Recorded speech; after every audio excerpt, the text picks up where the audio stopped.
Our next speaker is something of a icon in our chapter. I think we call him the president or something. Devin is a journalist, author, and speaker.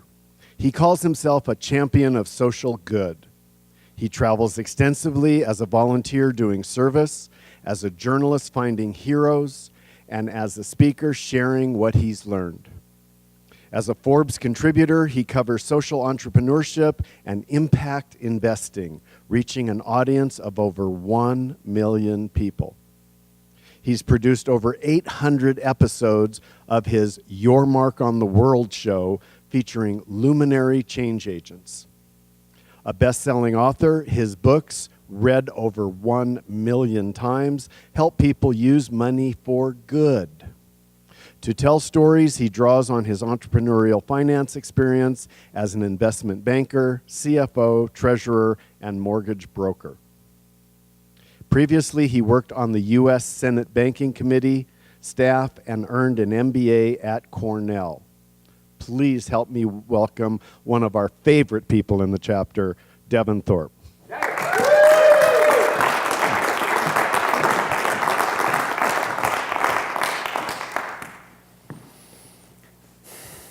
Right now, my 4-year-old cousin Simon is fighting for his life at Primary Children's Hospital.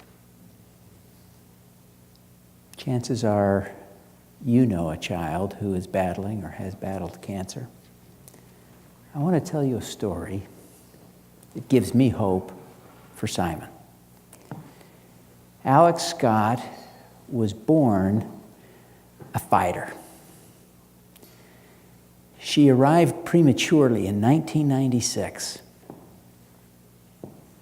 She quickly demonstrated her tenacity, earning the right to leave the hospital quickly, to go home. Her mother, Liz, said it was a glimpse of what was to come.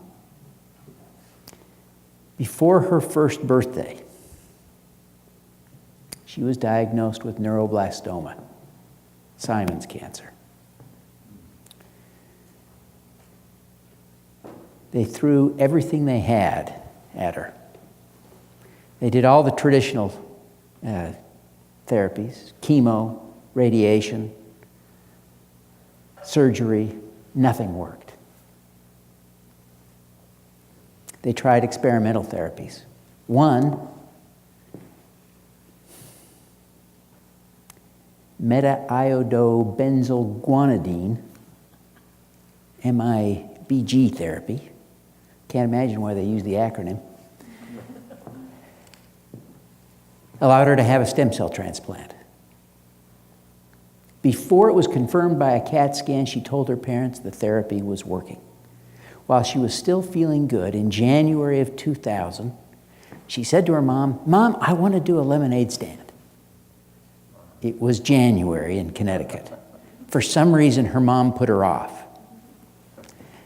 In June, still 4 years old, she said, "Mom, I still haven't done my lemonade stand." Liz was a little frustrated. She said, "Alex, what do you want to buy so badly that you have to do a lemonade stand?"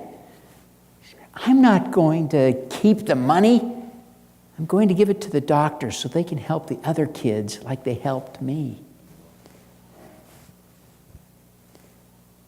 And so Alex's Lemonade Stand Foundation was born.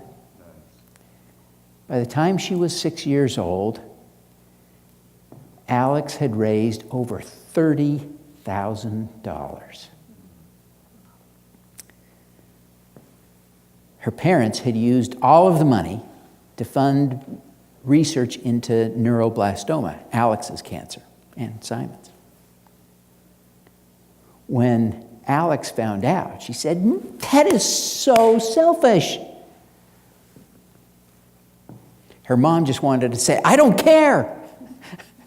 But before she could get the words out, Alex said, "All kids want to get rid of their cancer.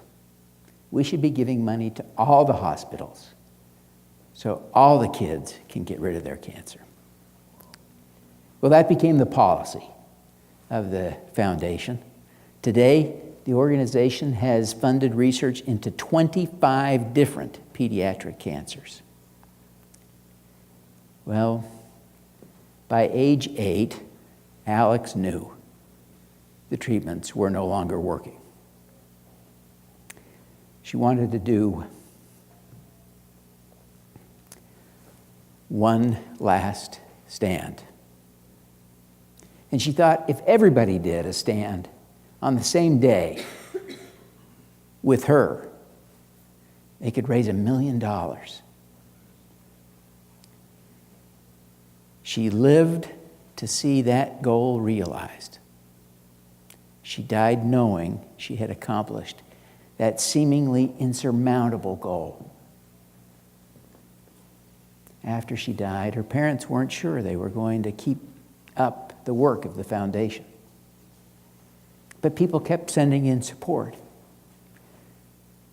Liz says, how could you pass up the opportunity to help other children? So the work of the foundation continues.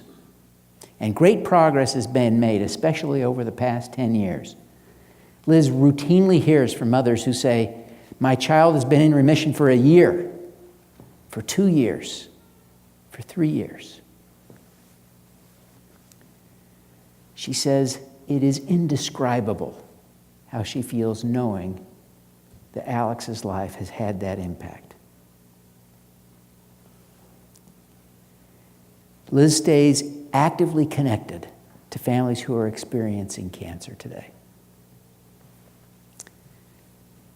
Despite the fact that the organization is growing in impact and scale, she says it is both inspiring and hard because so many of the kids are doing so well, but some of them don't. A family facing cancer today, and the most common cancers, might have multiple treatment options. But families facing a rare cancer may have only one. Some rare cancers have none. But those are the families for whom Liz is the most optimistic. She thinks finding a cure for cancer is realistic.